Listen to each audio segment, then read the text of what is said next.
자, 오늘 우리가 함께 배울 내용은 가정법 아이위시 구문이에요. 우리가 이 바로 전 시간에 뭘 배웠습니까? 가정법 특수구문이라는 걸 배웠었죠? 예, 이 가정법 특수구문은 뭐라고 했죠? 예, 가정법의 일부 들어있는 문장인데 아주 중요하다. 잘 나온다 그랬단 말이에요. 그리고 무엇보다도 중요했던 건 뭐냐? 다른 게 아니라 기본적으로 시제 개념이 다르다고 그래서 그 얘기를 했단 말이에요. 그래서 뭐니?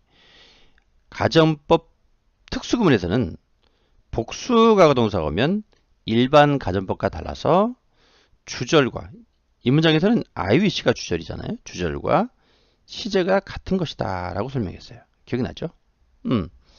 반면에 가정법 과거 완료가 이렇게 들어오면 헤드 PP 형태가 들어오면 주절보다 시제가 하나 더 과거 즉 시제 개념이 좀 일반 가정법과 다르다는 얘기예요. 아시겠죠? 뭐 우리가 보면 알겠지만은 가정법 아이위시 구문은 우리가 보통 해석할 땐 크게 문제가 되지 않습니다. 따라서 아이위시 구문 같은 경우는 뭐뭐라면 좋을 텐데 혹은 좋았을 텐데 시간차가 나면 좋았을 텐데로 번역이 된다는 얘기인데요. 이거 역시도 우리가 일반적으로 독해지문에 나올 때는 무리 없이 쓸 수가 있어요. 근데 어떤 경우에 문제가 되지? 예, 그렇습니다. 이것을 문법 문제, 즉 학교 서술형 문법 관련 문제가 나오게 되면 조금 여러분들이 헷갈릴 수 있기 때문에 소개하는 거예요. 아이시 구문은 가정법 특수구문의 개념을 안다고 가정한다면 그리 어려운 건 아니라고 말할 수 있습니다. 중요한 건 이거죠. 키포인트가 뭐라고요? 바로 이겁니다. 그렇죠? 이것만 기억하면 되죠. 결국엔 앞에서 설명했던 특수구문에 대한 예를 드는 건데 그에 대한 예를 구체적으로 보는 거라고 보면 되겠습니다. 예를 들어서 보세요. 기본적으로 여러분들이 I wish that I were rich라고 한다면 봐요. 기본적으로 I wish that 구문인데 복수가가 동사가 나왔단 말이에요. 그러면 일반 가정법이라면 얘는 무조건 뭐니? 현재 사실에 반대잖아요. 그쵸? 근데 여기서는 뭐냐면 주절이 뭐예요? 주절이 현재니까 얘도 뭐예요? 현재 의미라는 얘기죠. 자, 모양은 뭐예요? 모양은 현재 의미라고 써야지. 모양은 과거지만 즉 가정법 과거 모양이지만 번역은 뭐로 해라? 현재로 해라는 뜻이에요. 따라서 좋을 텐데라고 번역이 되죠. 반면에 이 밑에 거 보시면 주절이 과거예요. 그죠? 그런데 뭐가 나왔습니까? 가정법 과거의 모양이 나왔단 말이에요. 일반 가정법이라면 이게 무슨 의미예요? 현재 의미겠죠. 하지만 가정법 특수구문인 I wish 구문, as if, as though 구문, it is time that 앞에 세 가지 기억해야 됩니다. 구문은 시제 개념이 달라서 이게 주절이 과거면 얘 뭐야? 같다니까 얘도 과거 의미를 갖는다는 겁니다. 그쵸? 그러니까 일반 가정법에서는 이런 일은 있을 수가 없죠. 그쵸? 일반 가정법에서 이런 일이 있을 수 있어 없어? 없다는 얘기죠. 그러니까 우리가 봤을 때 이것은 그죠? 극히 예외적인 것이다. 그리고 특별한 경우다. 이거는 우리가 말 안 해도 알 수 있는 거죠. 가정법만 안다면. 그러나 이것은 뭐예요? 틀리죠. 다르죠. 따라서 번역도 뭐가 됩니까? 좋았을 텐데.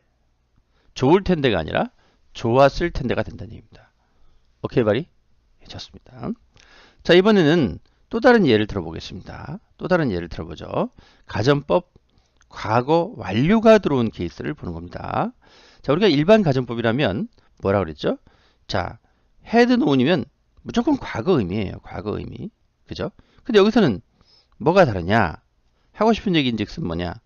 여기가 wish고 had known이고 똑같은 had known의 모양인데 이번엔 주절이 wish 트인 경우예요. 이 둘은 다르다는 거죠. 일반 가정법이라면 had known은 무조건 뭐예요? 과거 의미죠. had known은 과거 의미입니다. 그러나 I wish that 구문에서는 이게 상황에 따라 다르기 때문에 그걸 인지하지 못하고 번역하게 되면 우리는 아주 큰일 난다 이런 얘기거든요. 자, 이걸 정리해보면 자, 여기가 현재란 말이에요. 그럼 had known은 뭐예요? 하나 더 과거니까 과거 의미를 가져. 즉 과거 시제 의미를 갖는단 말입니다. 얘는 뭐예요? 과거죠.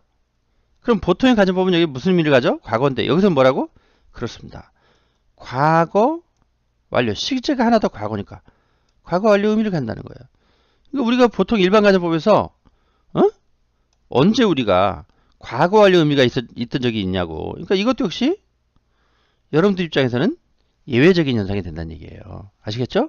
그러니까 여기 지금 요 케이스는 가정법 특수구문에서 우리가 특별히 신경 써야 되는 부분이다. 다시 말해서 가정법 특수구문에서는 실제를 고려해서 해석하지 않으면 안 된다. 그 말을 하고 싶은 겁니다. 아시겠죠? 따라서 우리가 해석할 때도 이걸 유념해서 해야 되는데요. 봐요. 현재죠. 그러니까 좋을 텐데요. 과거죠. 그러니까 좋았을 텐데요. 그러면 현재인데 여기 뭐가 반영됐어요? 과거니까 그를 알았다면 좋았을 텐데죠. 근데 이 주절이 좋았을 텐데라면 이것은 알았다면이면 일반적으로 과거인 것 같지만 기준 이 주어보다 주절보다 과거이기 때문에 결국엔 이게 무슨 의미예요? 이게 과거 완료 의미를 나타내게 되거든요. 따라서 번역할 때 어때요? 좀 예민한 상태가 되는 거죠. 번역할 때 예민하게 시제를 고려해서 시제를 반영해서 우리말로 옮기는 그런 여러분들이 됐으면 좋겠다는 얘기입니다. 아시겠죠? 자, 이제 가정법 수급은 이해가 되죠? 별거 아니에요. 내가 뭐라 그랬니? 해석할 때는 아유시급은 어렵지 않아요. 그러나 문법적으로 물어보면 바로 요 부분 때문에 여러분들이 한마디로 엿을 먹는단 말이야. 어? 그것도 빅엿을. 여러분들이 이렇게 이해한다면 이해했죠? 외운 게 아니죠. 그러면 어떤 문제가 나와도 여러분들이 충분히 적용할 수 있을 겁니다. 자, 바로 이어서 가정법 특수구문 두 번째 2탄 3탄 합니다. 딴 데 가지 마시고 한꺼번에 몰아 때려야 됩니다. 그래야 이해를 확실히 할 수 있죠.